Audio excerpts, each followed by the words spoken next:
Kejadian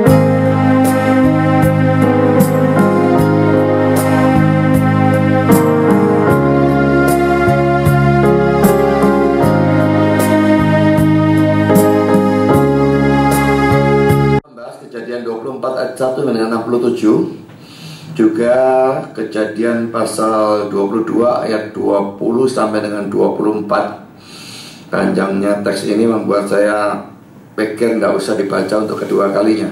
Jadi ini sambungan dari session yang lalu. Kalau ada di antara saya yang lalu tidak datang, saya ceritakan teks ini secara ringkas ya. Abraham sudah tua dan dia ingin mencarikan istri untuk anaknya yaitu Ishak, dan dia mengutus hambanya untuk kembali ke tanah asalnya dulu karena dia tidak mau Ishak mendapatkan istri dari kalangan orang-orang Kanaan yang menyembah berhala. Dan hambanya di sana tidak boleh membawa Ishak kembali ke sana, tapi suruh bawa perempuannya datang ke sini. Dan dia pada waktu mencari istri dia berdoa, Tuhan, kalau jadi tentu saja ke tempat yang banyak perempuan, kalau ada perempuan kepada siapa aku minta air, dan dia bukan cuma memberi aku air tapi juga memberikan unta-untaku minum, maka itulah perempuan yang Tuhan tetapkan untuk jadi istrinya Ishak ya. Dan memang Tuhan mengabulkan doanya, persis terjadi seperti apa yang dia minta. Dan akhirnya dia melamar pada keluarganya dan diterima baik oleh Ribka maupun oleh keluarganya. Dan lalu Ribka dibawa ikut sampai bertemu dengan Ishak, menikah dengan Ishak dan sebagainya. Saudara, jadi kita hari ini langsung masuk pada poin yang ketiga ya.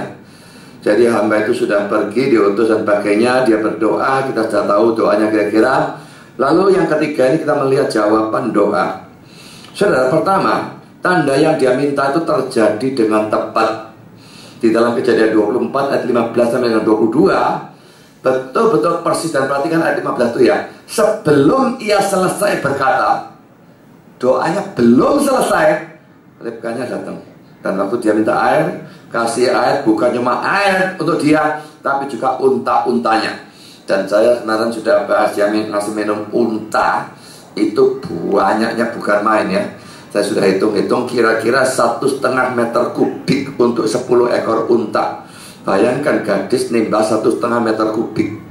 Coba saudara yang laki saja lah, nimbah 1,5 meter kubik bisa kan enggak? Buahnya 1,5 meter kubik itu ya. Nah saudara, di sini Allah menjawab doanya dengan memberikan tanda persis seperti yang dia minta. Tapi saudara, Allah itu berdaulat dan maha kuasa. Kalau saudara berdoa dan minta tanda, tidak selalu dia jawab persis. Bisa dia jawab seperti itu, tapi tidak selalu.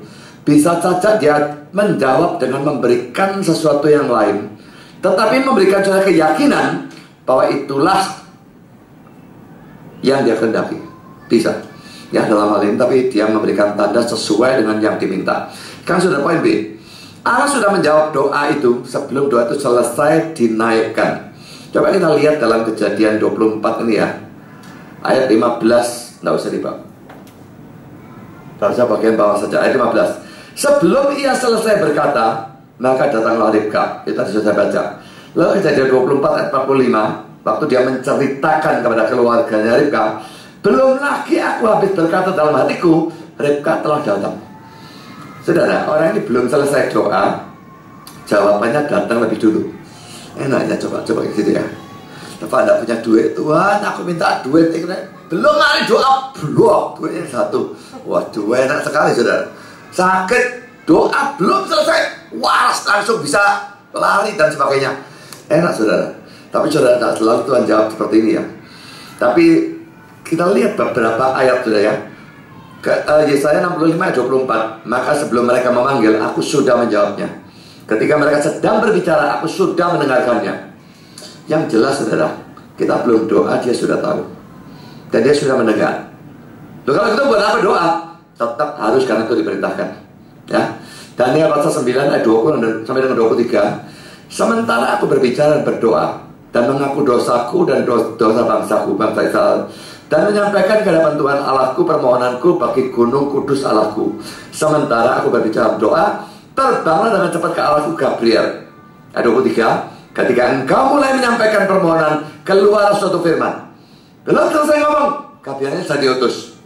Si Daniel tidak tahu, tapi Allah sudah jawab waktunya. Ya, kadang-kadang butuh waktu untuk sampai, tapi Allahnya sudah mendengar dan sudah menjawab. Matius 6 ayat 8, jadi janganlah kamu seperti mereka, karena Bapakmu mengetahui apa yang kamu perlukan sebelum kamu minta kepadanya. Saudara, jadi ini sesuatu yang sering terjadi ya. Doa itu belum selesai, Tuhan sudah tahu, sudah mendengar dan sudah mengabulkan. Tapi ini tidak selalu terjadi, bahkan mungkin ini jarang terjadi. Yang sering terjadi adalah kebalikannya. Kita berdoa berminggu-minggu, berbulan-bulan, bertahun-tahun, bahkan kadang-kadang berpuluh-puluh tahun, jawabannya tidak kunjung datang. Saudara, apakah doa saudara itu langsung dikabulkan, cepat dikabulkan, atau lama dikabulkan, atau bahkan ditolak? Terlalulah percaya Tuhan memberikan yang baik. Kalau saudara adalah anak Tuhan, kalau saudara bukan anak Tuhan, ini lain cerita. Tapi kalau saudara anak Tuhan, tidak peduli apapun jawaban atas doa saudara, dengan cara apapun dia menjawab, kapanpun dia menjawab, maka itu adalah sesuatu yang baik bagi saudara. Memang kalau dapat yang seperti ini, tentu saja paling menyenangkan, paling enak. Tapi tidak selalu dia berikan seperti ini. Dia sering menguji ketekunan kita. Dan karena itu, maka kita perlu tetap tekun berdoa dan beriman dan setia pada Dia. Tidak peduli bagaimanapun caranya dia menghadapi doa kita. Dan saudara, kalau sebelum doa itu selesai dinaikkan, Allah sudah menjawabnya dalam kasus ini ya, dengan memunculkan Ribka, maka pasti sebelum hamba itu berdoa, Allah sudah mempersiapkan jawaban doanya dengan mengatur sehingga Ribka meninggalkan rumahnya, pergi ke sumur itu, dan sebelumnya sudah mengatur jauh sebelumnya. Ribkanya lahir duluan mestinya. Bukannya dia doa, oh papa mamanya Ribka bertubuh buat Ribka, lalu saya suwe tadi gede. Dia sudah mempersiapkan jauh sebelumnya. Jadi saudara, Allah yang Maha Tahu sudah mempersiapkan segala yang kita butuhkan sebelum kita menyadarinya dan sebelum kita memintanya di dalam doa. Hal ini juga terlihat ya dari dua teks yang saya gunakan untuk dua khotbah berturut-turut ini ya. Pertama Kejadian 24 ayat 67. Kedua adalah Kejadian 22 yang terjadi sebelumnya, ayat 20 dan 24. Kejadian 22 ini silsilah dari Ribka. Mengapa sebelum hamba ini mempersoalkan atau Abraham mencari istri untuk Ishak, lalu hamba ini diutus dari berdoa dan sebagainya, dua pasal sebelumnya silsilah Ribka sudah diberikan dalam Kejadian 22. Tapi orangnya baru dimunculkan dalam Kejadian 24. Jadi mengapa demikian? Adam Clarke memberikan alasan mengapa Kejadian 22 ayat 20 24 silsilah Ribka diletakkan di sana mendahului Kejadian 24, di mana Ribkanya betul-betul pertama kali muncul. Menurut dia, alasannya adalah ini, untuk menunjukkan bahwa providence of God atau providensia Allah sedang mempersiapkan di dalam salah satu dari cabang-cabang dari keluarga Abraham seorang pasangan yang cocok untuk anaknya Ishak. Saudara, providence of God itu pelaksanaan dari rencana Allah. Jadi kalau rencana Allah dalam Indonesia Ringga, providence of God itu terjadi dalam sejarah, melaksanakan setiap detail tanpa kecuali, tidak bisa salah. Jadi antara rencana dan sejarah kayak fotokopian persis, semua dilaksanakan. Dan itu yang melaksanakan adalah yang disebut dengan istilah teologi providensia Allah atau providence of God. Saudara, sesuatu yang bagi saya surprise ya, mengejutkan. Ini Adam Clarke, dan ini adalah orang Armenian haluan keras. Kok bisa-bisanya dia ngomong, menunjukkan bahwa providence of God sedang mempersiapkan di dalam salah satu dari cabang-cabang dari keluarga Abraham seorang pasangan yang cocok untuk anaknya Ishak. Kalau sudah dipersiapkan, berarti tetapkan kan? Tidak bisa tidak. Kalau tidak tetapkan, untuk apa dia persiapkan?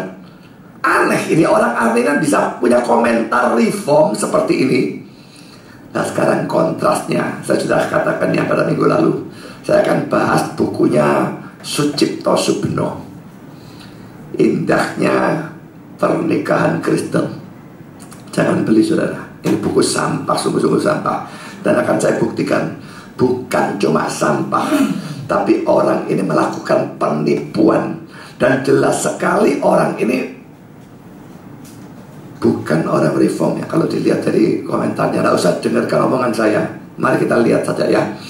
Coba bandingkan ya, kata-kata Adam Clarke yang orang Arminian kok bisa berbau reform seperti itu, dan bandingkan dengan orang yang mengaku reform ini, Sugino ini, yang pandangannya jelas-jelas full pandangan Arminian. Saya pertama-tama akan bacakan seluruh teks ini ya. Sebetulnya saya membuat tulisan lebih lengkap lagi. Itu akan masukkan ke web lebih lengkap dari yang ini. Tapi di sini cukup saya cuma tunjukkan saja penipuannya dia. Saudara pikir cuma orang-orang yang brengsek-brengsek, karismatik dan sebagainya, yang kalau khotbah ngawur lalu bujuki orang dan sebagainya. Saya akan tunjukkan ini pendeta dari Gereja Reform Injili Indonesia, gerejanya di Mentong, dan dia secara menyolok jelas-jelas melakukan penipuan dusta pada waktu memberikan suatu penafsiran, supaya jangan ajarannya lari ke ajaran reform yang sesungguhnya, tetapi bisa cocok dengan ajaran Arminianya dia, yang dia klaim sebagai ajaran reform. Saya akan tunjukkannya. Pertama-tama saya baca seluruhnya, nanti saya baru pecah-pecah, lalu saya berikan komentar-komentar. Jadi ini agak panjang sudah. Di sini 6 halaman untuk ini toh. Eksposisi Kejadian 24 ayat 44. Ketika dinyatakan salah, para penganut takdir pasangan hidup. Jadi sebelum ini dia bicarakan jodoh itu di tangan Tuhan atau enggak, ditakdir atau enggak dan sebagainya. Dia tidak percaya itu, tapi dia percaya orang-orang yang percaya. Jadi para penganut takdir pasangan hidup sering mengajukan ayat favorit untuk mendukung argumen mereka. Saya tidak pernah menggunakan ayat ini saudara. Dia memberikan ilham bagi saya untuk menggunakan, yaitu dari Kejadian 24 ayat 44 yang mengatakan, dan ia menjawab, minumlah dan untuk unta-untamu juga akan kutimba air. Dialah kiranya istri yang telah Tuhan tentukan bagi anak Tuanku itu. Dalam kurung terjemahan NIV, and if she says to me, drink and I'll draw water for your camels too, let her be the one the Lord has chosen untuk pilihkan ya, untuk for my master son. Istilah ditentukan atau dipilih inilah yang menjadi masalah. Jadi Alkitab bermasalah ya. Menurut dia ditentukan dipilih ini itu menjadi masalah. Ketika seseorang mencoba melakukan penafsiran dengan menggunakan bahasa turunan, pokoknya terjemahan dulu ya, di mana sudah terjadi distorsi pengertian dan keterbatasan penterjemahan, sangat rawan terjadi kesalahan arti. Untuk itu, kita tidak boleh mengandalkan satu kata seperti istilah ini untuk mengerti suatu konsep, kecuali didukung oleh suatu eksegesis yang kuat dan ketat sekali. Istilah ini, istilah menentukan itu ya, berasal dari padanan kata Asher Hokia yang terdiri dari kata Asher dan Yakah. Seluruh pengertian dari kedua kata ini perlu kita lihat, karena jika kita mengerti semua pengertiannya, kita baru mengerti mengapa di NIV digunakan kata memilih, sedangkan di LAI menggunakan kata menentukan. Kata Asher ini berupa partikel relatif. Artinya secara umum adalah karena, jika, dia, dalam kurung hum, yang ketika dirangkai dengan kata hokia menjadi gabungan dengan pengertian melangkah atau memimpin atau mengarah kepada, juga bisa diartikan mengarah atau memiliki kemujuran. Kata hokia dalam kurung yakah itu kata dasarnya ya, bentuk hifil perfect maskulin ketiga singular. Ini semua tidak ada gunanya, belas omong kosong ini saudara. Tapi diberikannya supaya orang baca iki apa wis kayak sembantah wis ya. Sebetulnya sama sekali tidak ada gunanya, tapi dia tertulis bentuk hifil perfect maskulin ketiga singular, memiliki arti satu, membicarakan atau mendiskusikan bersama. Dua, muncul atau terlihat sebagai sesuatu yang benar. Tiga, terindikasi benar. Empat, ditetapkan, ditunjukkan. 5 memberikan penilaian atau penghakiman. King James New King James menggunakan appointed, yang berarti diarahkan atau ditujukan. Ada yang ngerti bahasa Inggris? Appointed artinya diarahkan atau ditujukan. Di sini gabungan kedua kata itu memberikan gambaran pengarahan bagi seseorang. Jadi tidak ada penentuan, Tuhan coba mengarahkan siapa itu ya. Jadi penggabungan dua kata ini memang memiliki sifat yang paling keras, yang dapat diterjemahkan sebagai ditentukan, tetapi juga bisa dikatakan diarahkan kepada yang benar. Atau seperti NIV menerjemahkan sebagai Tuhan memilihkan, memberikan penilaian atau penghakimannya. Tetapi yang pasti, tidak satu pun dari pengertian kata ini berarti Allah telah menentukan jodoh bagi Ishak. Sedang merasa kok argumentasinya kuat? Pikirkan sendiri. Konsep ini sama sekali tidak menyentuh suatu pengertian takdir yang telah ditetapkan Allah di dalam kekekalan, tetapi lebih kepada pengertian. Setelah melihat dari sekian banyak pilihan, kemudian kita ditentukan untuk mengambil satu di antaranya. Hal ini sejajar dan sangat sinkron dengan pergumulan hamba Abraham, diduga Eliezer dari Damaskus, bahwa ia sungguh-sungguh meminta Tuhan memberikan hikmat kepadanya untuk mengerti siapa gadis yang paling tepat bagi tuannya. Ayat 14. Dan ayat 14 merupakan kesimpulan dari hasil pergumulannya. Di situ sama sekali ia tidak memikirkan bahwa Ribka adalah gadis yang sudah dipredestinasikan untuk Ishak, tetapi benar merupakan hasil pergumulannya bersama Tuhan, berdasarkan pimpinan Tuhan, untuk mendapatkan orang yang tepat sesuai kehendak Tuhan.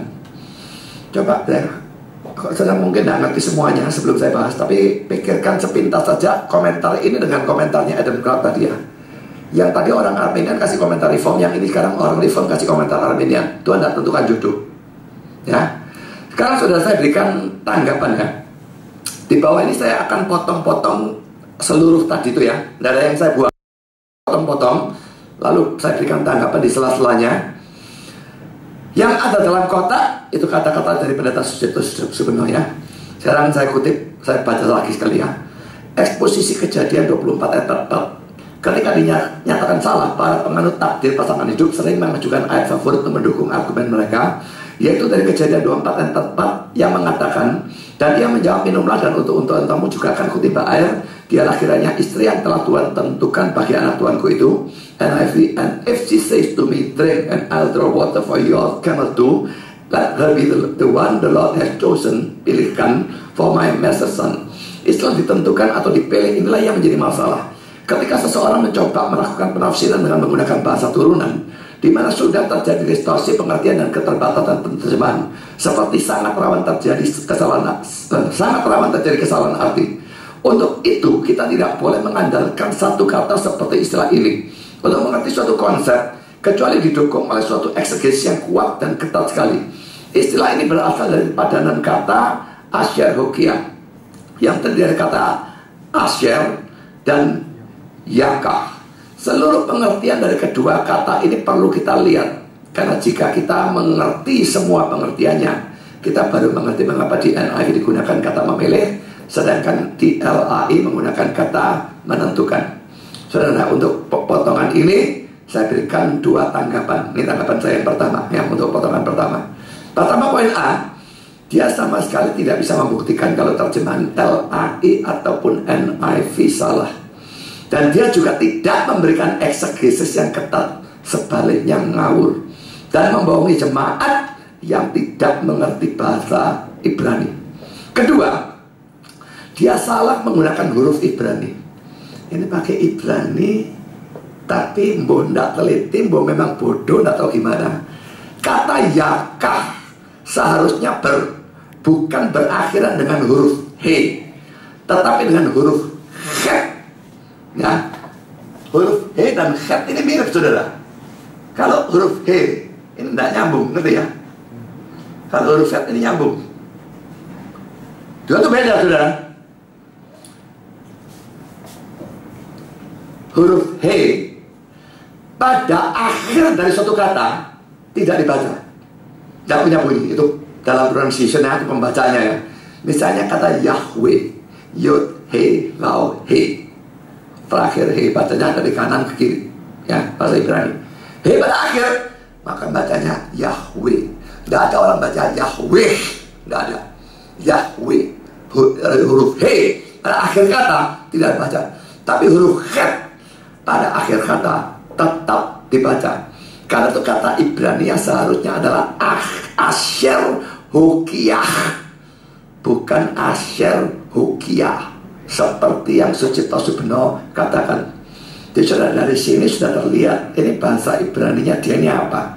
Karena dia nggak teliti atau bagaimana saya nggak ngerti. Ya, saudara. Sekarang kata Asher ini kok omongan Sucipto lagi. Kata Asher ini berupa partikel relatif. Artinya secara umum adalah karena jika dia ini dalam kurung hum. Hum itu artinya dia. Lihat-lihat kalimatnya, saudara. Ya. Sekarang saya berikan tanggapan kedua, saudara. Ini kata-kata ini ngawur total. Ini bohong total. Entah dari mana kata Asher bisa diartikan jika ataupun karena, saya tidak ngerti dari mana. Arti dari kata Asher itu adalah pada waktu ini statusnya sebagai kata sambung, ya. Who, whom, which, that. Jadi itu artinya sebagai suatu kata sambung. Dan dalam kalimat ini harus diartikan yang. Harus. Ini tidak ada pilihan. Tidak ada orang gila manapun yang terbakar lain. Artinya yang. Tidak bisa karena jika atau dia. Ya. Sucipto sebenarnya mengartikan whom sebagai dia, menunjukkan ketidakbecusannya dia bahkan dalam bahasa Inggris. Saya tunjukkan juga perbandingan terjemahan LAI dan King James di bawah ini berkenaan kata tersebut. Kejadian 24 ayat 44, ya. Dan ia menjawab, minumlah, dan untuk unta-untamu juga akan kutimba air. Dialah kiranya istri yang telah Tuhan tentukan bagi anak-anak Tuanku itu. Nah, kalimat yang saya garis bawahi, yang telah Tuhan tentukan bagi anak Tuanku itu, whom the Lord had appointed out for my master's son. Yang Tuhan telah tetapkan untuk anak Tuanku. Jadi ini kata Asher itu di sini. Tidak bisa tidak terjemahnya whom, dan di situ dijadikan kalimat kata sambung, maka harus diterjemahkan yang. Dia terjemahkan jika, karena, dan whom diartikan dia. Coba masukkan ke kalimatnya, jadi apa kalimatnya? Pikirkan sendiri. Sekarang kembali ke kata-katanya Subeno. Yang ketika dirangkai dengan kata hukiyah menjadi gabungan dengan pengertian melangkah atau memimpin atau mengarah kepada, juga bisa diartikan mengarah atau memiliki kemujuran. Kata hukiyah, yakah, bentuk hifil perfect maskulin ketika singular, memiliki arti: 1. Membicarakan atau mendiskusikan bersama. 2. Muncul atau terlihat sebagai sesuatu yang benar. 3. Terindikasi benar. 4. Ditetapkan, ditunjukkan. 5. Memberikan penilaian, strip miring, penghakiman. Sekarang untuk potongan ketiga ini saya berikan tanggapan. Pertama sudah poin A. Yang bagian awal, tahu kan bagian awalnya? Ini ya, melangkah, memimpin, mengarah kepada, mengarah, memiliki kemujuran. Pokoknya warna merah itu ya. Saya sama sekali tidak ngerti dari mana arti-arti yang dia berikan itu, yang menurut saya semua total ngawur dan entah dia karang dari mana. Jadi saya ulang kata-katanya. Kata hukiyah menjadi gabungan dengan pengertian melangkah atau memimpin atau mengarah kepada, juga bisa diartikan mengarah atau memiliki kemujuran. Saya kehilangan akal. Ini dari mana muncul arti-arti ini? Ini ngawur total, habis-habisan. Saya boleh cek Bible Works, saya boleh cek buku-buku tafsiran. Kalau ada satu saja orang nafsirkan seperti ini, saya berani benarkan dia. Tapi ini sama sekali ngawur pol. Bocor pedes, saudara. Saudara pedesnya. Ya. Ini betul-betul dusta bisa-bisa. Poin B. Lalu selanjutnya, bagian bawah ya. Sucipto sebenarnya mengatakan kata hokia dalam kurung yakah. Yakah itu kata dasarnya bentuk hefil perfect masculine ketika singular memiliki arti satu, membicarakan atau mendiskusikan bersama. Dua, muncul atau terlihat sebagai sesuatu yang benar. Tiga, terindikasi benar. Empat, ditetapkan, ditunjukkan. Lima, memberikan penilaian straight merit penghakiman. Saudara, kata-kata bentuk hefil perfect masculine ketika singular memang benar. Tapi itu saudara, seadanya anak SMP pun pokoknya ngerti bagaimana gunakan Bible Works. Taruh saja kursornya di bawah pada kata hokia, itu muncul. Dan tidak ada gunanya belas dalam menafsirkan kata ini. Sama sekali tidak ada. Hanya untuk tuluskan membuat pembaca opo ini, wis gak berani bantah. Ya. Tapi saudara, saya cukup mengerti bahasa Ibrani biarpun tidak ahli bagaimana. Tapi saya cukup mengerti ini dan gunanya sedikit pun ditaruh di sini. Hanya untuk membuat pembaca yang tidak mengerti bahasa Ibrani menjadi bingung dan tidak bisa membantah apa yang akan dia katakan, atau hanya untuk pameran. Pameran apa? Pokoknya punya Bible Works, blek, keluar semua. Tidak percaya, cari sendiri.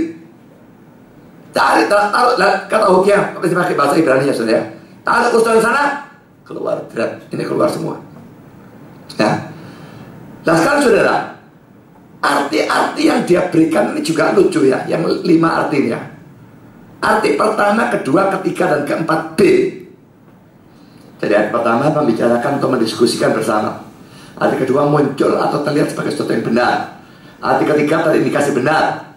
Arti keempat, B, ditunjukkan. Arti kelima, memberikan penilaian atau penghakiman. Ya. Arti 1, 2, 3, dan 4, B, entah dia dapat dari mana. Saya tidak ngerti dari mana. 4A dan 5 memberikan penilaian atau penghakiman, itu masih memungkinkan.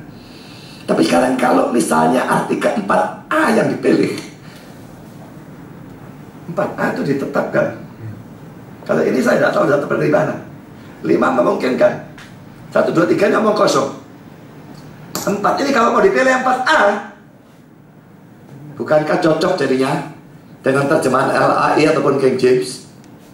Ditentukan itu suatu terjemahan yang bisa benar.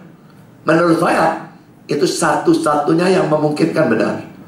Kalau yang lain masukkan ke dalam kalimatnya, dengan melihat kalimatnya kacau, tidak karu-karuan.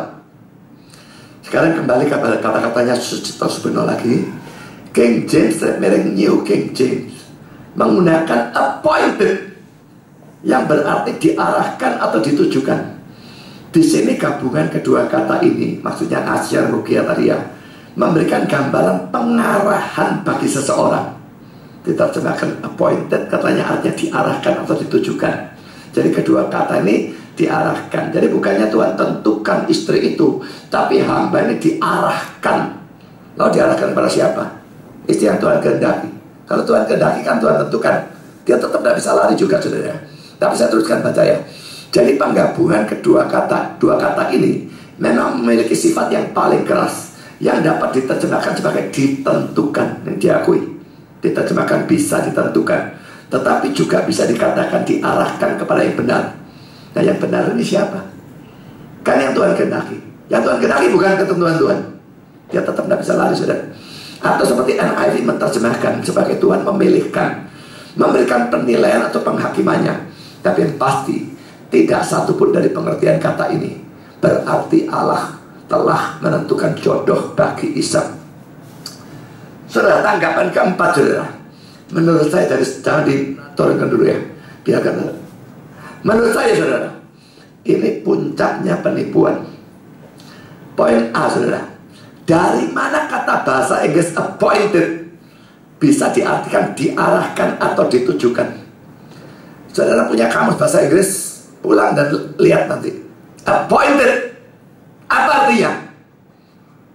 Sucipto Subeno menggunakan kamus apa? Saya kepingin tahu. Orang goblok dari mana yang memberikan arti diarahkan, ditujukan untuk kata appointed? Kata bahasa Inggris to appoint sangat berbeda dengan to point.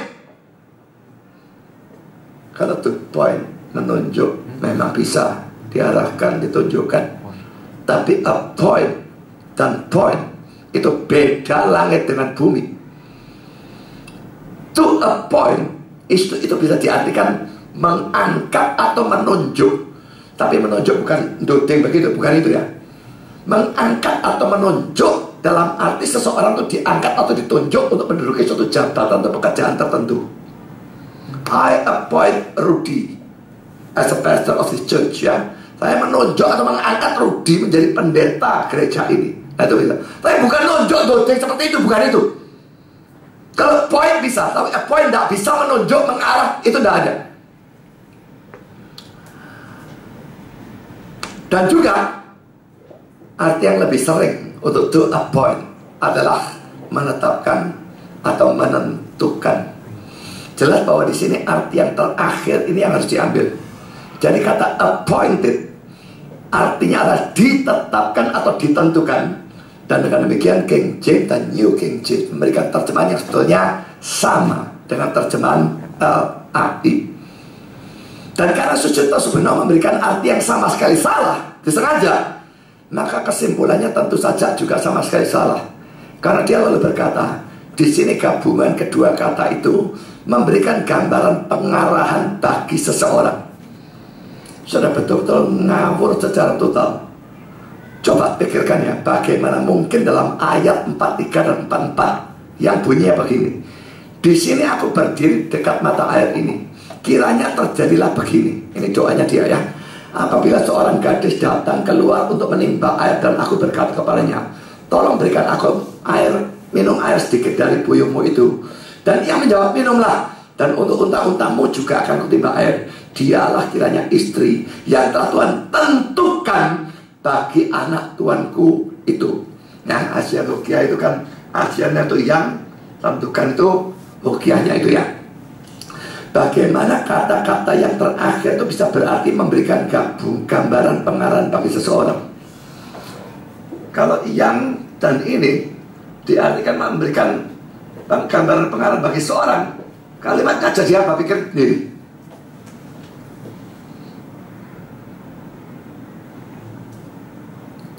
Lalu poin B. Lalu kata Sucipto Subenno, gabungan kedua kata itu bisa diartikan ditentukan. Loh, kalau memang bisa diartikan begitu, lalu apa salahnya terjemahan LAI? LAI menerjemahkan begitu kok. Dia mengaku itu bisa. Kenapa dia pilih yang lain? Yang kalau yang lain dipilih, malah kalimatnya berantakan semua. Ketiga, poin C. Tetapi Sucipto Subenno lalu melanjutkan dengan pengawuran dusta yang lain. Pada waktu dia mengatakan bahwa itu bisa diartikan diarahkan kepada yang benar. Kata diarahkan sudah salah atau ngawur. Tapi lebih gila lagi, kata-kata kepada yang benar itu muncul dari mana? Asia Rukiah. Kalaupun Rukiahnya dipaksakan diartikan diarahkan, lalu kepada yang benarnya muncul dari mana? Terjemahan dari kata Ibrani apa? No, tidak ada belas. Terlihat ini dusta habis-habisan. Keempat, poin D. Dan Sucipto Subenno lalu menggunakan NIV yang dia terjemahkan memilihkan, has chosen ya. Sebetulnya terjemahan has chosen, telah memilih atau telah pilih. Tidak bisa telah memilihkan, kalimatnya tidak karuan jadinya. Yang lalu dia selewengkan menjadi memberikan penilaian atau penghakimannya yang bukan hanya sangat berbeda dengan dengan telah memilih, tapi juga sangat tidak cocok dengan seluruh kalimatnya. Jadi saudara, apapun terjemahnya dia masukkan ke dalam kalimatnya, berantakan semua. Yang paling tepat adalah tentukan, appointed. Itu paling tepat, cocok seluruh kalimatnya. Yang dimasukkan seluruh kalimatnya berantakan. Poin E. Dan bagian ini Sucipto Subenno akhirnya dengan kesimpulan yang entah muncul dari mana. Tetapi yang pasti, sengaja dicetak miring, tidak satu pun dari pengertian kata ini berarti Allah telah menentukan jodoh bagi Ishak. Pada saudara, terjemahan dari NIV, King James dan LAI semua menunjuk pada arti seperti ini. Dan terjemahan-terjemahan itu memang ada dalam arti-arti yang Sucipto Subenno sendiri berikan. Dia bilang, tidak satu pun dari pengertian kata ini berarti Allah telah menentukan. Dia tadi ngomong bisa diartikan ditentukan, sekarang ngomong seperti ini. Sekarang saya lanjutkan omongannya dia. Ini bagian terakhir omong dia. Konsep ini sama sekali tidak menyentuh suatu pengertian takdir yang telah ditetapkan Allah dalam kegagalan, tetapi lebih kepada pengertian setelah melihat dari sekian banyak pilihan, kemudian kita ditentukan untuk mengambil satu di antaranya. Nah, di sana punya rencana apa enggak? Kalau enggak, lalu jualan enggak punya rencana, ya orang goblok dia. Kalau dia punya rencana, di sini dia lihat sekian banyak cewek, diarahkan begitu, disesuaikan apa enggak sama yang sana. Ini tidak dibicarakan sama sekali ya. Hal ini sejajar dan sangat sinkron dengan pergumulan hamba Abraham, juga Elias dari Damaskus, bahwa ia sungguh-sungguh meminta Tuhan memberikan hikmat kepadanya untuk mengerti siapa gadis yang paling tepat bagi tuannya atau belas. Dan tempat merupakan kesimpulan dari hasil pergumulannya. Itu sama sekali ia tidak memikirkan bahwa Ribka adalah gadis yang sudah dipredestinasikan untuk Ishak, tetapi benar merupakan hasil pergumulannya bersama Tuhan berdasarkan pimpinan Tuhan untuk mendapat orang yang tepat sesuai kehendak Tuhan. Nah, orang yang tepat sesuai kehendak Tuhan itu tidak direncanakan Tuhan. Ya, pikirkan baik-baik. Sekarang tanggapan yang kelimanya untuk bagian terakhirnya. Pertama, poin A. Kata bagian awal ya, yang saya garis bawahi, itu konyol sekali menurut saya. Dan saya tidak tahu muncul dari mana. Pokoknya yang saya garis bawahi, ya, sama sekali tidak menyentuh takdir ya. Ini lihat banyak pilihan lalu mengalah. Saya tidak ngerti muncul dari mana ya. Jadi ngawur total lagi. Sekarang poin B, kata-kata bagian akhir. Sucipto sebenarnya lari kepada ayat lain, yaitu ayat 14, yang menunjukkan hamba Abraham itu berdoa minta pimpinan Tuhan. Sekalipun jodoh ditentukan, itu tidak berarti dia boleh ngawur saja dalam memilih ya. Jadi bahwa dia berdoa tidak berarti jodohnya tidak ditentukan. Ditentukan, tapi dia mesti berdoa untuk tahu yang mana jodoh yang ditentukan itu. Jadi berdoa ini tidak ada apapun yang bertentangan dengan doktrin kita bahwa segala sesuatu Allah tetapkan dan Allah atur. Jodoh ditentukan, tetapi tidak berarti boleh ngawur saja dalam memilih. Dia tetap punya tanggung jawab untuk melakukan yang terbaik, sehingga bisa memilih gadis yang memang Tuhan tentukan sebagai jodoh dari Ishak. Dia berdoa, dan ini merupakan sesuatu yang benar. Saudara, Calvinisme yang benar memang mempercayai predestinasi mutlak, penentuan segala sesuatu, tetapi pada saat yang sama tidak pernah membuang tanggung jawab manusia. Bukan karena Tuhan saya tentukan jalan tak karep belawang, Tuhan saya tentukan yang dia tentukan pasti terjadi. Dia tentukan apa dengan A, ya pasti dapat A. Sudah ngawur saja, nabrak-nabrak di pasar kayak di mana, tak ngurus pokok, tak tidak dapat. Tidak ada Calvinisme mengajar demikian. Tuhan tetapkan dia. Kita punya tanggung jawab untuk memilih, berdoa, minta pimpinan Tuhan, dan sebagainya. Saya kutip ya, kata-kata Spurgeon. Biarlah providensia Allah melakukan apapun, urusanmu adalah melakukan apa yang kamu bisa. Tidak peduli ketetapannya apa, kita tidak tahu loh. Urusanmu, urusan saudara, tanggung jawab saudara, lakukan yang terbaik. Berdoa, memikirkan, pakai logika, pakai Alkitab. Pertama tentu saja tidak nyari yang kafir, lalu pakai logika, cari yang cocok, dan sebagainya. Jadi saudara, tetap dan doa, tidak bisa tidak. Biarpun Allah tetapkan, tanggung jawab tetap ada. Spurgeon, saya kutip lagi, dia berkata demikian. Manusia bertindak sesuka hatinya, bagaimanapun dikalahkan atau dikuasai oleh pemerintahan yang berdaulat dan bijaksana. Bagaimana dua hal ini bisa benar, saya tidak bisa mengatakan. Saya tidak yakin bahwa di surga kita akan bisa mengetahui di mana tindakan bebas manusia dan kedaulatan Allah bertemu. Tetapi keduanya adalah kebenaran yang besar. Allah telah mempredestinasikan segala sesuatu, tetapi manusia bertanggung jawab. Saya kutip lagi kata-kata Arthur Pink. Dua hal tidak perlu diperdebatkan. Allah itu berdaulat, manusia itu bertanggung jawab. Menekankan kedaulatan Allah tanpa memelihara pertanggung jawab dari makhluk ciptaan cenderung kepada fatalisme. Terlalu memperhatikan pemeliharaan tanggung jawab manusia sehingga tidak mengindahkan kedaulatan Allah, sama dengan meninggikan makhluk ciptaan dan merendahkan sang pencipta.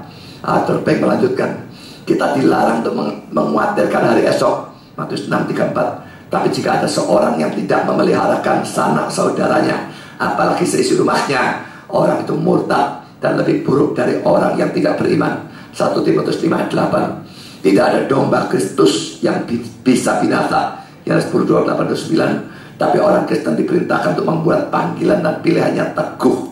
2 Petrus 1 ayat 10. Hal-hal yang tidak bertentangan, tapi saling melengkapi. Yang satu menyeimbangkan yang lain.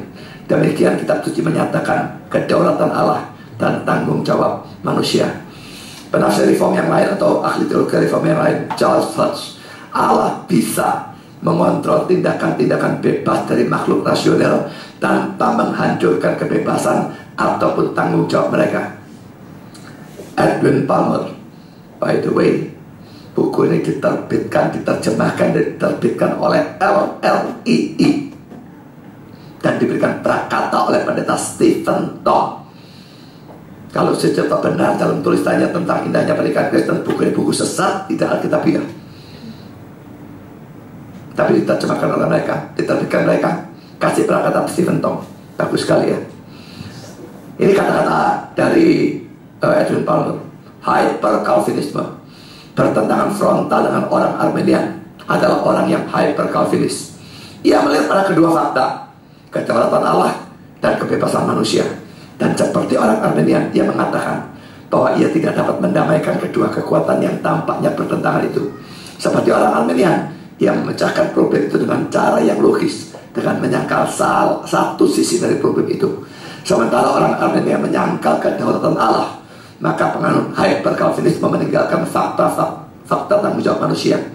Ia melihat pernyataan yang jelas dari Alkitab mengenai penentuan lebih itu dari Allah dan memegang hal itu dengan teguh. Tapi kalau tidak mampu mendamaikan secara logis dengan tanggung jawab manusia, ia menyangkal tanggung jawab manusia itu. Jadi orang Armenia dan orang hyper Calvinis sekalipun merupakan kutub-kutub yang bertentangan, sebetulnya sangat dekat dalam cara berpikirnya. Jadi saudara, dua ya, kedaulatan Allah ditetapkan segala sesuatu, manusia bebas dan bertanggung jawab. Dua ini kayaknya kontradiksi ya. Armenian di satu pihak, hyper Calvinis pihak lain, pikirnya sama. Dua ini tabrakan, buang salah satu.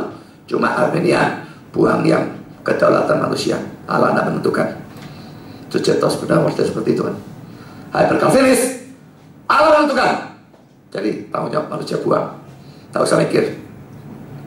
Hidup apatis, cuek. Reform yang sejati melihat, bukan tidak melihat. Melihat dua-duanya kayaknya kontradiksi, tapi melihat juga dua-dua diajarkan secara keras di dalam Alkitab. Dua-dua diterima. Itu reform yang sungguh-sungguh. Kalau sudah bandingkan kata-kata orang reform di atas dengan kata-kata pendeta Sucipto Subeno di bawah ini. Ini tadi belum saya berikan di atas ya.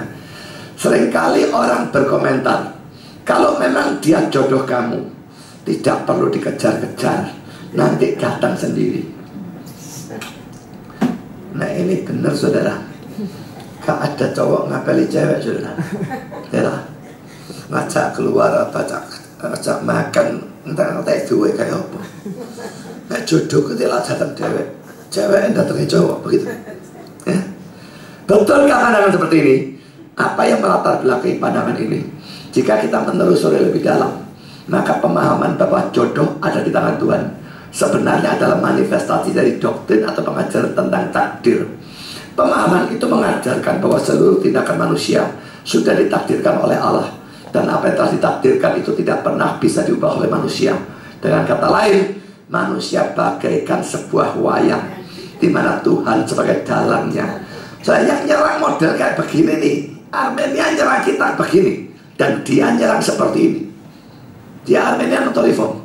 Saya katakan dia reform gaduman. Jadi ketika kita hidup, setiap langkah kita sudah ditetapkan. Kapan kita menikah, sudah ditetapkan. Dengan siapa kita menikah, juga sudah ditetapkan. Berdasarkan pemikiran di atas, maka diambil kesimpulan bahwa kita menikah atau tidak menikah, itu semua merupakan takdir Allah yang tidak bisa ditolak. Jadi jika kita tidak bisa menikah dengan seorang, maka itu merupakan takdir yang Allah tetapkan. Dan sebaliknya, jika Allah menentukan kita menikah dengan seorang, maka orang itu pun tidak bisa lari dan pasti akan kembali pada kita. Berdasarkan konsep ini muncullah kalimat penghiburan di atas. Pemahaman ini merupakan upaya penghiburan di saat seseorang patah hati. Tapi di lain pihak, pandangan demikian bisa menyebabkan kemungkinan penyalahgunaan yang tidak tepat dan mengakibatkan sifat pasif di dalam memilih teman hidup.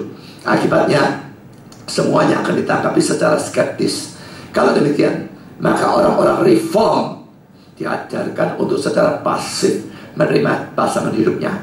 Jika ternyata terjadi kesalahan ataupun pernikahan yang tidak bahagia, maka itu pun merupakan nasib yang harus diterima dari Tuhan. Kesalahan konsep ini semakin nyata jika suatu saat terjadi perceraian.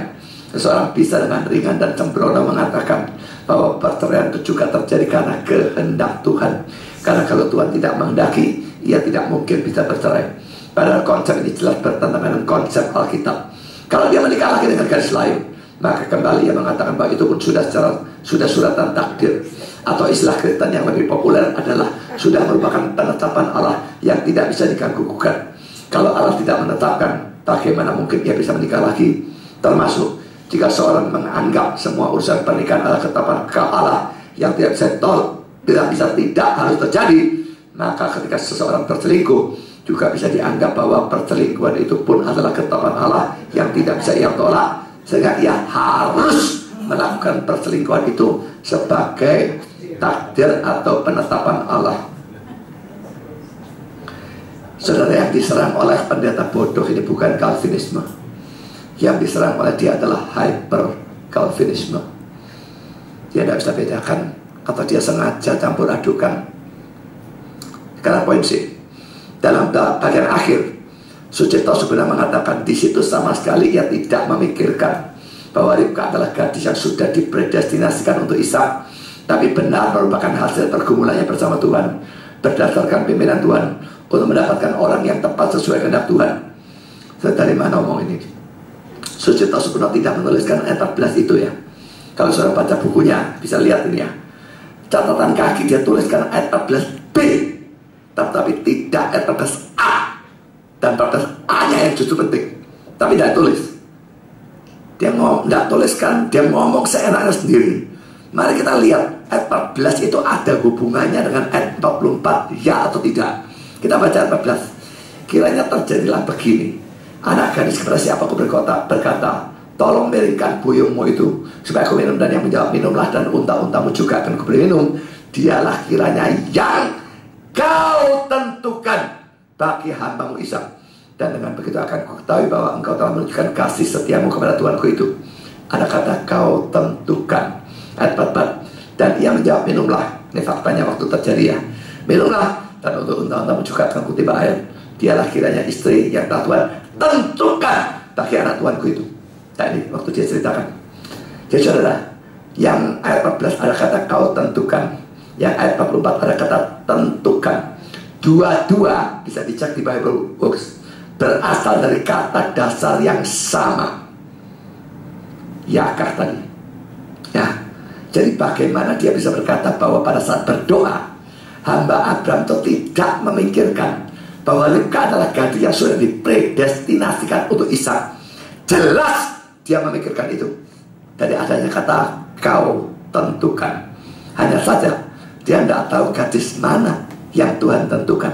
Makanya dia berdoa dan minta tanda untuk bisa tahu gadis mana yang Tuhan predestinasikan sebagai istri dari Ishak. Saudara, saya akan berikan sekarang tafsiran Calvin tentang Kejadian 24 ke 12 sampai 14, doa daripada hamba itu ya. Calvin berkata, pelayan atau hamba itu karena tidak punya nasihat, nasihat dia ya, mengembalikan dirinya sendiri kepada doa. Tetapi ia tidak sekedar meminta nasihat dari Tuhan, tapi ia juga berdoa supaya gadis yang ditetapkan untuk menjadi istri dari Ishak dibawa kepadanya dengan suatu tanda tertentu. Dari mana dia bisa menyimpulkan bahwa gadis itu diberikan secara ilahi kepadanya. Ungkapan sebabkan untuk bertemu aku hari ini, kata kerjanya adalah kata kerja transitif. Dan pelayan atau hamba Abraham itu dengan penggunaan kata itu secara implisit menunjukkan bahwa urusan-urusan dari manusia begitu diatur oleh rencana dan tangan Allah, sehingga hasil dari mereka bukanlah kebetulan. Seakan-akan dia berkata, oh Tuhan, sia-sia aku melihat pada sisi ini atau sisi itu. Sia-sia aku mengejar kesuksesan dengan jerih payah, kerajinan, dan penemuan-penemuanku sendiri, kecuali Engkau mengarahkan pekerjaan itu. Sudah kata kerja yang dibicarakan oleh Calvin ya.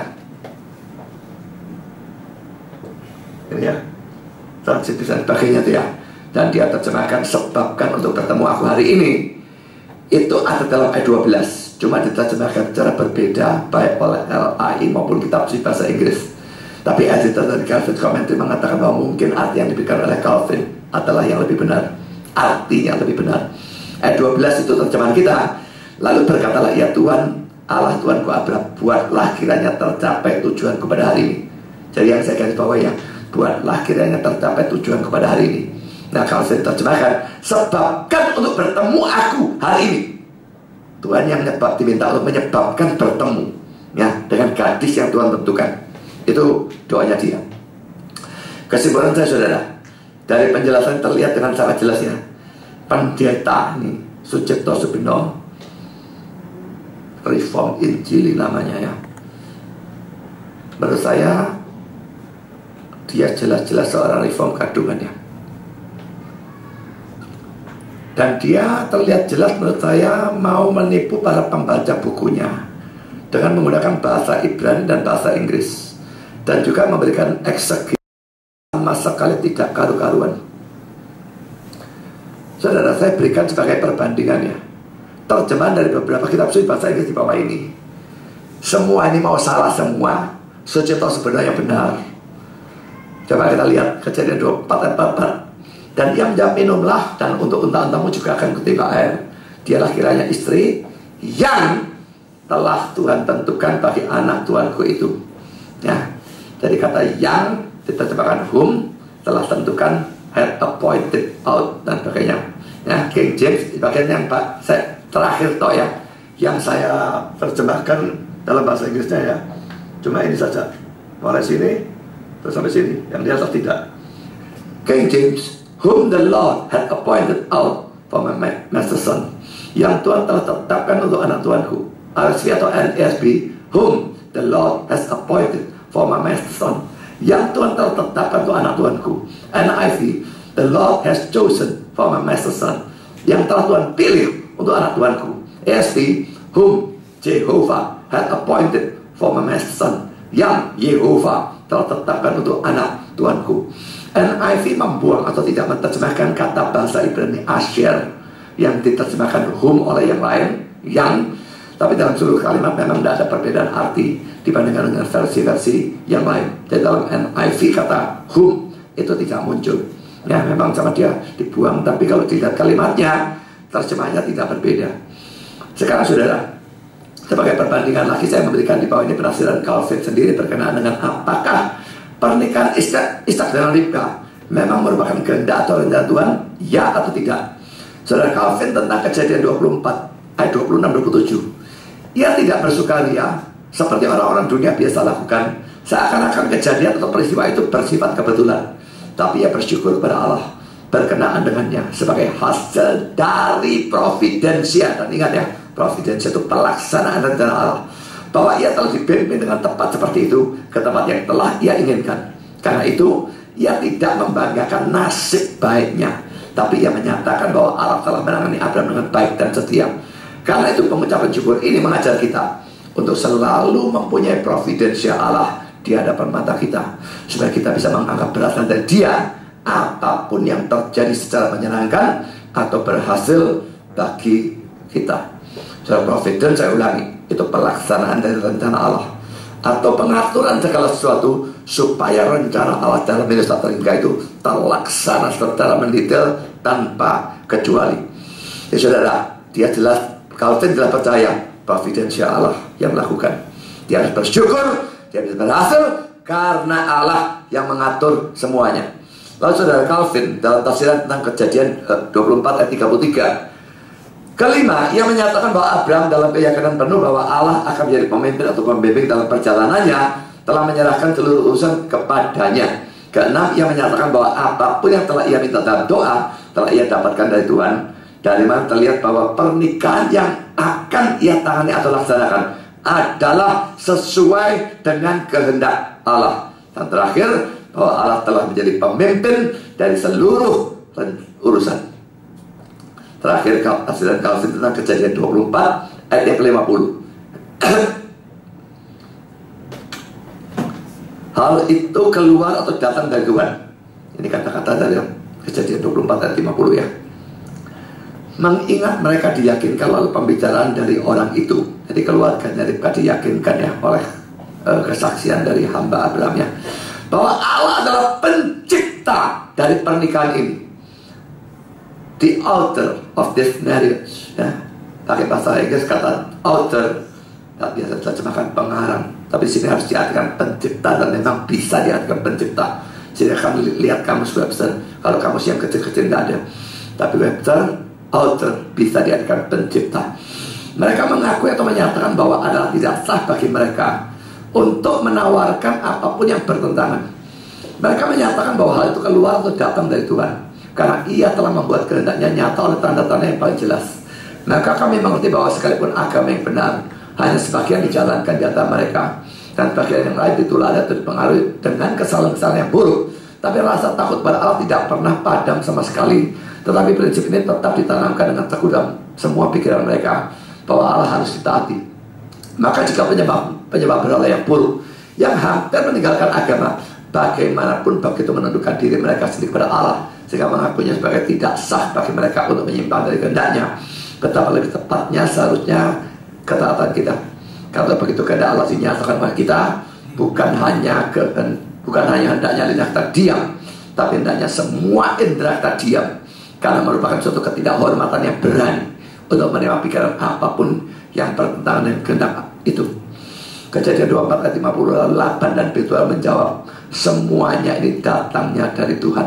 Kami tidak dapat mengatakan kepadamu baiknya atau buruknya. Mereka tidak berani menentang. Tahu datang dari Tuhan, tidak berani menentang. Kalau saudara, jadi saya menyimpang membahas tafsiran bukunya Suci Tribunal, karena kita kembali kepada apa yang sedang kita bahas. Kata-kata Adam Clark tadi, yang orang Armenian yang berbau reform, kata-katanya di sini, sebelum Abraham memikirkan untuk carikan jodoh untuk Ishak, Allah sudah lebih dulu mempersiapkan Ribka sebagai jodoh bagi Ishak. Saudara, Allah itu selalu mengerjakan semua sebelum kita membutuhkan. Dia menciptakan manusia pada hari yang ke-6. Mengapa pada hari pertama? Bayangkan kalau hari pertama diciptakan, hari pertama dia ciptakan terang ya, hari kedua ciptakan ini, tanahnya masih campur aduk dengan airnya, dipisahkan sama dia, lautan dengan daratan, kasih tumbuh-tumbuhan, kasih binatang, baru terakhir sudah siap semua manusia. Seandainya manusia ciptakan hari pertama, ditaruh di mana? Tidak ada terang, tidak ada matahari, bulan, bintang, air dan daratan campur, air atas dan bawah campur aduk. Dia selesaikan semuanya, baru ciptakan manusia. Saudara, kita sering atau selalu atau yang mana, bingung atau khawatir tentang kebutuhan kita. Mungkin di sini ada yang mau kawin pada kali sana, jadi mungkin bingung, waduh nanti apa nih kawin ya, duitnya gak cukup lah, nggak cukup lah, dan sebagainya. Saya tidak bilang itu tidak boleh dipikir ya. Yang ngawur gak punya duit berarti kawin, ini juga menurut saya tidak bertanggung jawab, saudara. Ya tentu itu harus pikirkan ya. Tapi saudara, memikirkan, merencanakan beda dengan mengkhawatirkan. Berarti ya, memikirkan, merencanakan, mengatur supaya semuanya bagus di masa depan, boleh. Mengkhawatirkan, itu tidak boleh.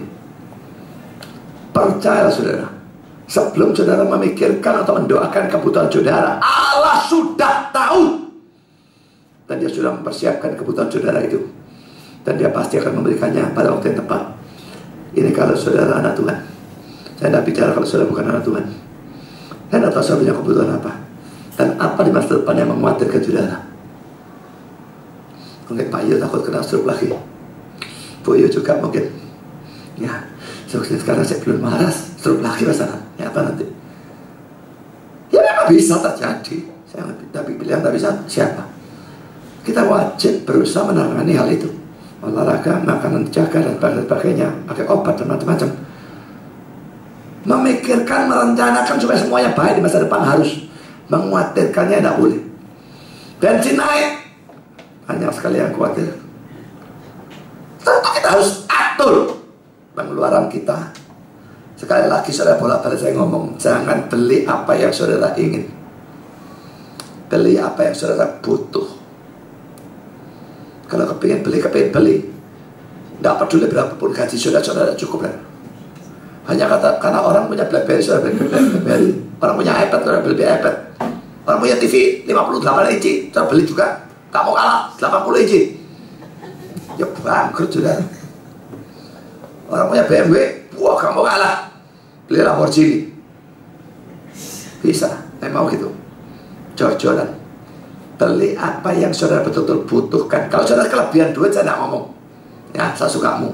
Kalau memang kelebihan duit, itu pun tetap kita bisa sebetulnya menggunakan kelebihan itu atau nolong orang atau untuk berikan gereja. Kita tidak perlu boros-boros karena habis-habisan. Tapi tetaplah kepingin beli ya dalam apa ya tingkat tertentu itu masih oke.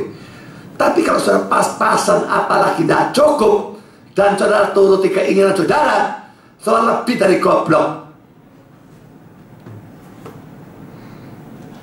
Dan masa depan saudara, kecuali saudara Tuhan berbelas kasihan pada orang goblok, masa depan saudara pasti suram. Dan ini celakanya nurut nanti ya. Kalau mama papanya seperti itu, anaknya lihat, akhirnya dia niru. Anaknya nurunkan ke cucunya, turun terus melarat kabeh. Belajar saudara, belajar ya. Begitu mau beli, pikirkan ini butuh atau cuma kepingin. Kepingin tapi tidak terlalu butuh, buang dulu kalau memang duitnya nggak jumpa. Saudara, mengatur, merancang dan sebagainya supaya jangan sampai kacau balau nanti, itu harus. Tetapi bingung atau khawatir, itu tidak boleh. Tuhan tahu kebutuhan saudara dan Dia akan menyediakannya pada waktunya. Pada masa-masa sulit seperti ini, kita harus beriman pada hal itu. Saya bersyukur saudara akan doktrin reform, kebenaran doktrin itu, dan bahwa saya bisa percaya doktrin itu.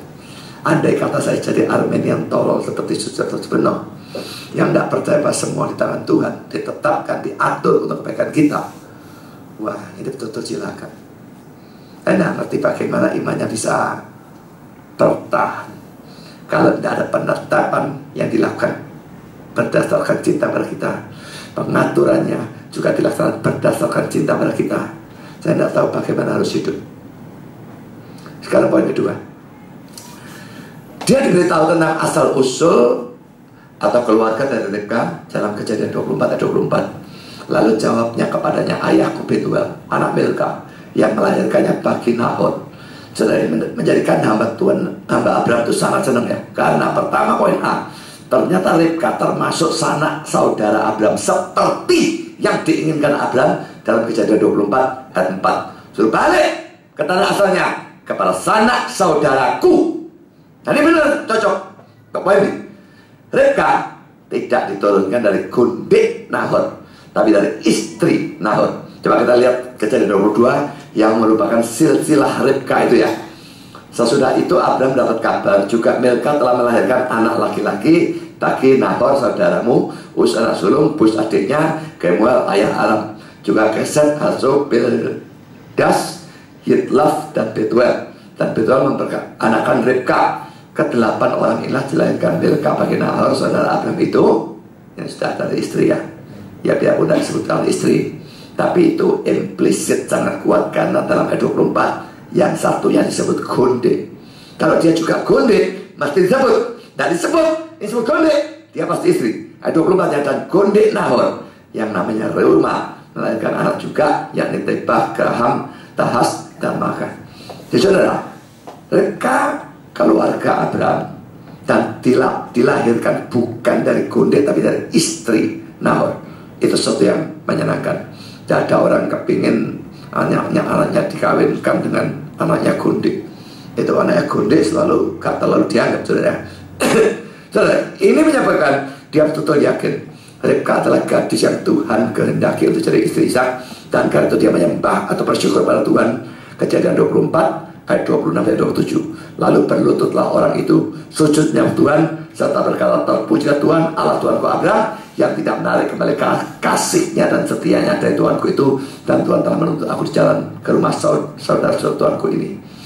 Ini lagi-lagi sesuatu yang harus kita tiru ya. Bagusnya dia tadi minta petunjuk, karena dikabulkan, ditunjukkan. Bagusnya dia bersyukur. Ada banyak orang Kristen yang hanya pintar minta, tapi pada waktu Tuhan mengabulkan doanya, mereka tidak pernah bersyukur atau memuji Tuhan.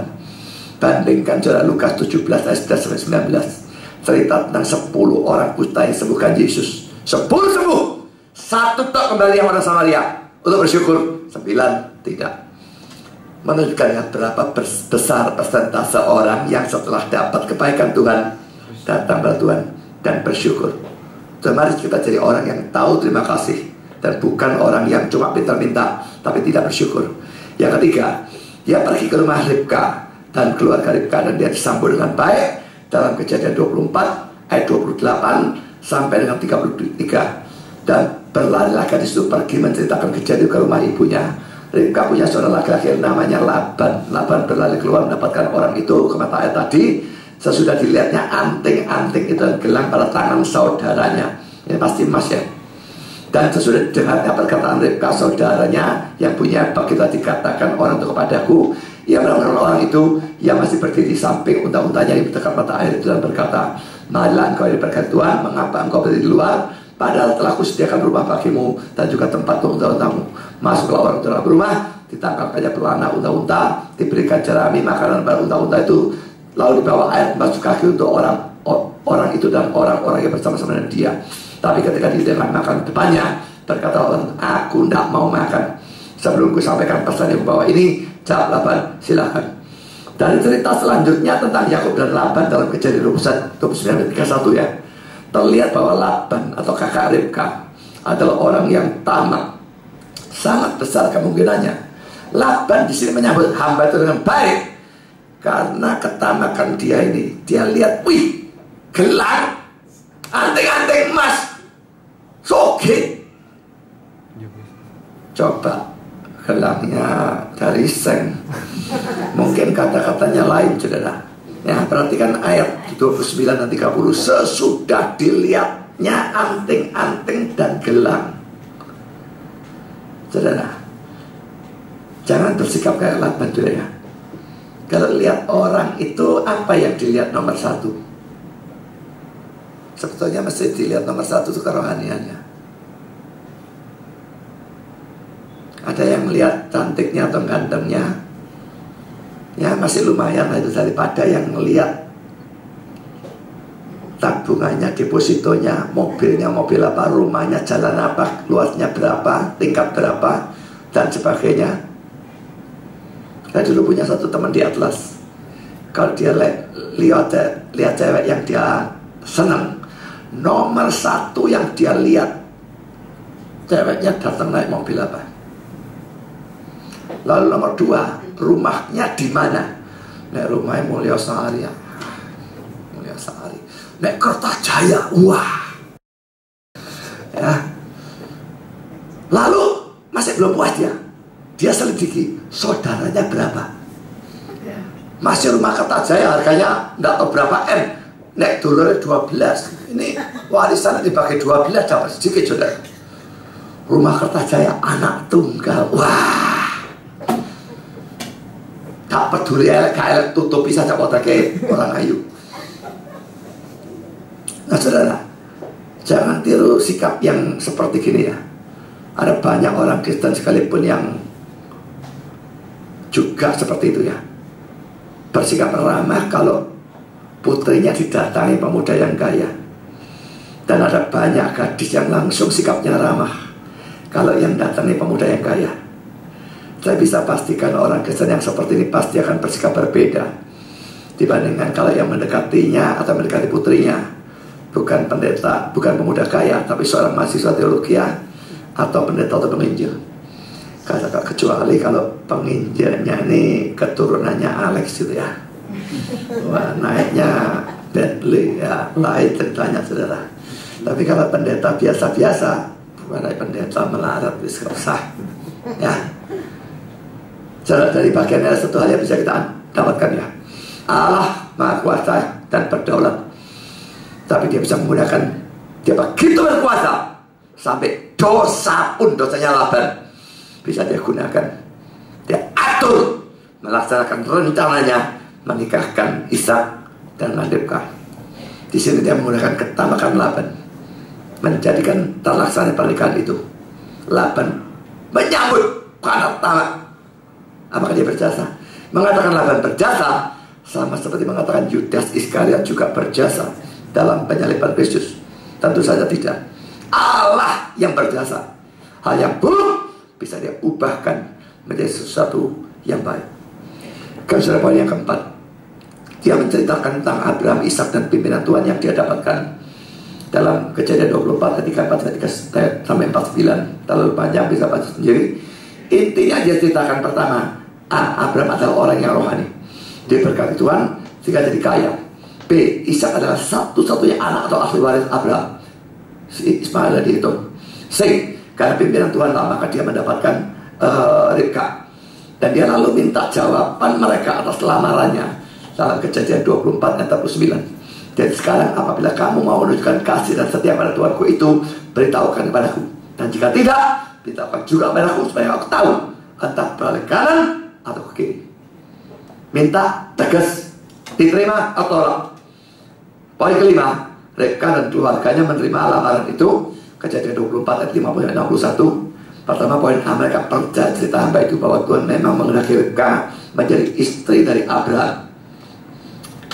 Kejadian 24, 50 dan 51. Lalu Laban dan Betuel menjawab, semuanya itu datangnya dari Tuhan. Kami tidak dapat mengatakan kepadamu baiknya atau buruknya. Lihat, Ribka ada depanmu, bawalah dia dan pergilah supaya ia jadi istri anak Tuhanmu seperti yang difirmankan Tuhan.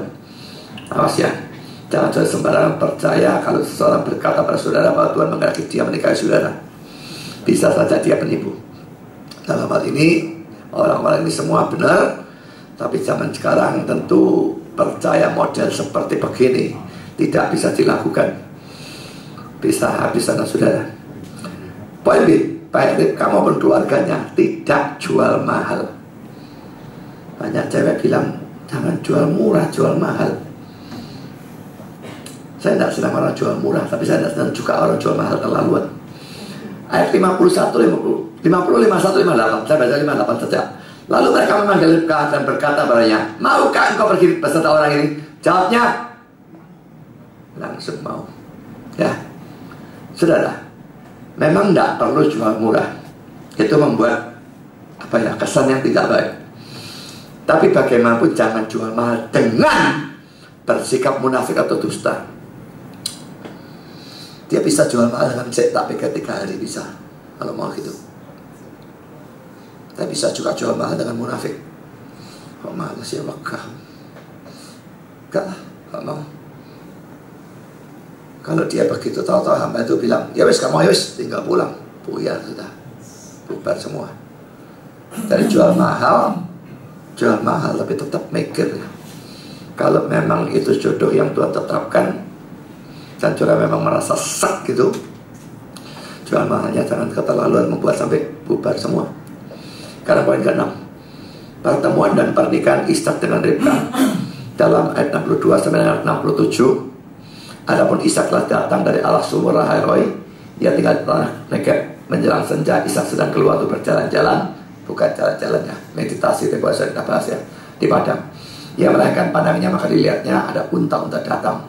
Ribka juga melahirkan pandangannya, dan ketika dilihatnya Ishak turunlah ia dari untanya. Katanya pada hamba itu, siapakah laki-laki itu yang berjalan di padang ke arah kita? Jawab hamba itu, dialah Tuanku itu. Lalu Ribka mengambil telegungnya, cadarnya, dan bertelegunglah ia. Kemudian hamba itu menceritakan pada Ishak segala yang dilakukannya. Lalu Ishak membawa Ribka ke dalam kemah Sarah ibunya dan mengambil dia menjadi istrinya. Ishak mencintainya, dan demikian ia dihibur kata ibunya meninggal. Saudara, pertama turunnya Ribka dari untanya dan pengenaan telegung atau cadar menunjukkan kesopanan atau etika dan sikap hormat dari Ribka terhadap calon suaminya. Ini tentu berbeda ya, etika dari tempat ke tempat satu tempat lain beda. Zaman sekarang menghormati pakai cadar, orang pikir sudah gendeng. Ya, tapi zaman itu memang tradisinya turun. Ya kalau turun dari onta jelas ya, masa orang datang tetap duduk oleh onta dukul ya. Tentu turun itu sopan sudah ya. Tapi bertelegung itu pakai cadar itu tidak merupakan kebiasaan di tempat ini. Kalau saudara pergi ke barusan ini beberapa waktu yang lalu masuk TV, saudara, rahasia orang yang tidak pakai jilbab, orang yang pakai pakaian ketat, cewek, cowok lainnya, cowok tidak ada. Dan saya lihat yang di rahasia itu pakaian ketat itu cuma blue jean, blue jean panjang, itu di rahasia. Kaos t-shirt biasa, itu di rahasia. Tidak pakai jilbab, dikasih jilbab. Saya pikir saya tidak bakal pergi ke Aceh.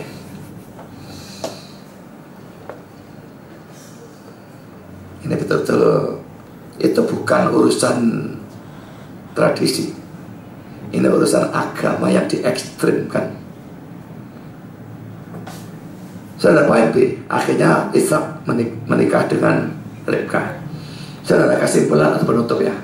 Pertama, hamba itu sukses dalam tugasnya, tapi dia tidak sombong dan menganggap kesuksesan datang dari Tuhan. Dia sembah, dia bersyukur kepada Tuhan. Ingat ya, saudara lakukan apapun secara jasmani ataupun rohani, bangun keluarga, bekerja, atau melayani, atau apapun, saudara hanya bisa sukses karena berkat dari Tuhan. Mazmur 107:1, jikalau bukan Tuhan yang membangun rumah, sia-sialah usaha orang yang membangunnya. Jikalau bukan Tuhan yang mengawal kota, sia-sialah pengawal berjaga-jaga. Jadi pada waktu sukses, buang segala macam kesombongan. Bersyukur selalu kepada Tuhan, sukses apapun yang sudah dapatkan.